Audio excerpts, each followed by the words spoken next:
All right.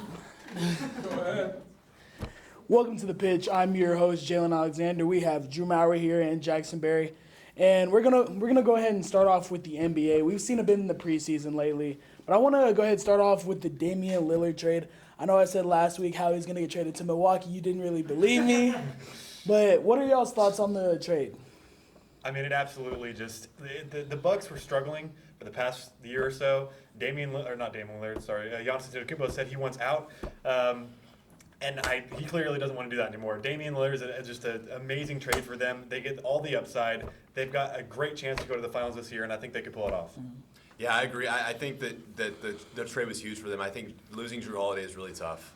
He's the heart and soul of your team. But I mean, if you're gonna lose him in any aspect, why not get back a top 10 player in the NBA? It's going to boost their offense. I don't know that Giannis went out quite yet, but it was maybe leaning that way. His Supermax only has 2 years left on it, so we're looking that direction. And so they were like, what do we have to do to make him happy? First, they fired Bud Budenholzer earlier in the offseason, and now they trade for Dame. They're clearly trying to make him stay, and I guess it's working, right? Because you just got another top 10 player in the NBA, in addition to, I would say, the best player in the NBA. So.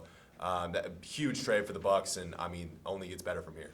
Yeah, and seeing new players in new uniforms, and we've seen a couple glimpses of people in the preseason lately. Kristaps Porzingis with the Boston Celtics. Who are we excited to see just in general this season on a new team, or just even players who have already been on new teams? I'm absolutely excited to see Kristaps Porzingis. He was playing great in the preseason these past few games. Of course, everyone's worried about his injury. He always gets injured every year, but he's playing his heart out, and I think that I'm excited to see what he does. Well, one team I'm excited to watch. I'm going to talk about a whole team, and it's the Portland Trailblazers. They've got a ton of young talent in their backcourt. I think Scoot Henderson is going to be awesome to watch, and that duo with him, Anthony Simons, and Shaedon Sharp, that might be the most athletic backcourt I've ever seen. I mean, it is just incredible. So I'm really excited to see those guys, but also Victor Wembanyama down in San Antonio. I think he's gotten a lot of hype. 7'5", huge, but he can shoot. It makes no sense. It's going to be really interesting to see him. So I'm really highlighting the rookies, but I mean, the Trailblazers are their whole team of rookies, right? Even with getting Robert Williams and Malcolm Brogdon back for Drew Holiday. So that's a really exciting team to watch out for. And I don't know they're going to win a whole lot of games, but they're going to be really, really athletic, and they're going to be on the highlight reel 9 times out of 10. They got a great rebuild going for them. Absolutely. And for sure, speaking of the Western Conference, I honestly think the Phoenix Suns are going to be one of those teams that kind of push this year. They kind of got a lot of guys in the offseason this year, but I'm really excited to see KD and D-Book the way that they kind of push for a playoff push this year. And just seeing what they can do, I think they can honestly really try to go out there and beat the Denver Nuggets. Wow. Absolutely, yeah. The Phoenix Suns, my main issue with them the entire time was that they lacked depth, and they just got that from the trade they just got. That was the only thing that I could see that could hold them back, and they got it. Even Bradley Beal. I think they do have depth. I think that they made some good signings in the offseason with what they could have. But when you have 3 players on Supermax deals, you're not going to have as much depth as you could. And trading DeAndre Ayton was tough. I know you're getting a player back.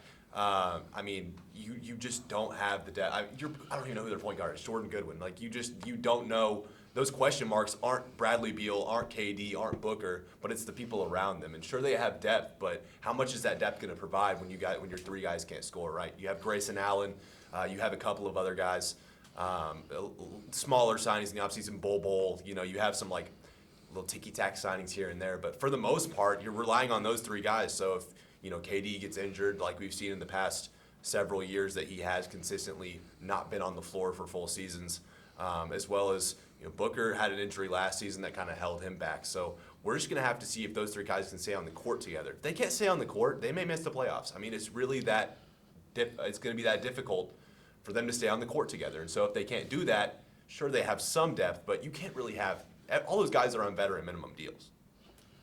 So knowing that all these teams are going to be great this season, who do we have as y'all's top 5 teams going into the season? Jackson, I'll start with you first. I mean, obviously got to go Bucks. I mean, they just made it happen. Obviously, reigning champs, Denver Nuggets, got to go in there. I'm trying to think. I mean, the Lakers they had a great postseason once they traded away Russ, and then I guess most of the teams in the Eastern Conference just really aren't doing it for me. I mean, the Timberwolves I think they're going to be great this year. They got Cat coming back. Yeah, man. Ant Edwards is just completely just playing his heart out and when they're playing in the preseason. I think they got a great chance. And then I got to go. Obviously, no one's going to agree with me, but I got to go Mavs are my home team. Yeah, no, I think they've got a chance to do well, but Yeah. What about the Boston Celtics? I'm saying. What about the Boston What's going Celtics? on? I would argue the Boston Celtics are the best team in the NBA. I mean, they've got Drew Holiday now. You're getting Marcus Smart replacement. Marcus Smart's great, but Drew Holiday is Marcus Smart times a million. I mean, he is much better offensively than Marcus Smart. Is an elite defensive player.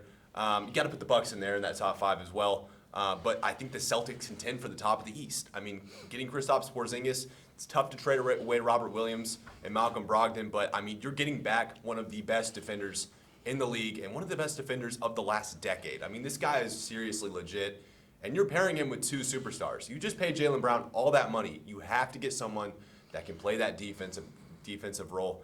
I think, like you said, the Bucks are up there. Nuggets, Suns, and the Lakers. I mean, the Lakers, they made some really, really key signings this offseason. They just got Christian Wood. So I think if Anthony Davis can stay healthy and him and Christian Wood can play on the floor together, it could be really dangerous. It could be really dangerous to alongside LeBron and getting Austin Reeves back. They could be a really good team to watch out for. Most definitely. I think we're all on the same page here. I have the Denver Nuggets as the top team going into this next year. And honestly, you can never count them out. You can never count the reigning champs out. And next up, I have the Boston Celtics. Getting the pair with Drew Holiday. You got Jason Tatum. You got Jalen Brown. I just saw a video of Jalen Brown still can't dribble with his left hand. But still, I think this team is going to be really good.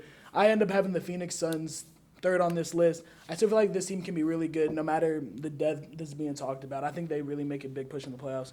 At 4, I have the Milwaukee Bucks. I know they're going to be a really good team. I just can't see them beating the Celtics just out to get into the finals. And 5th, y'all going to call me crazy, I think the Sacramento Kings have one of the best rosters in the league. And I think after last year, they'll definitely make a push. I agree, and I'm pulling for them too. They need it.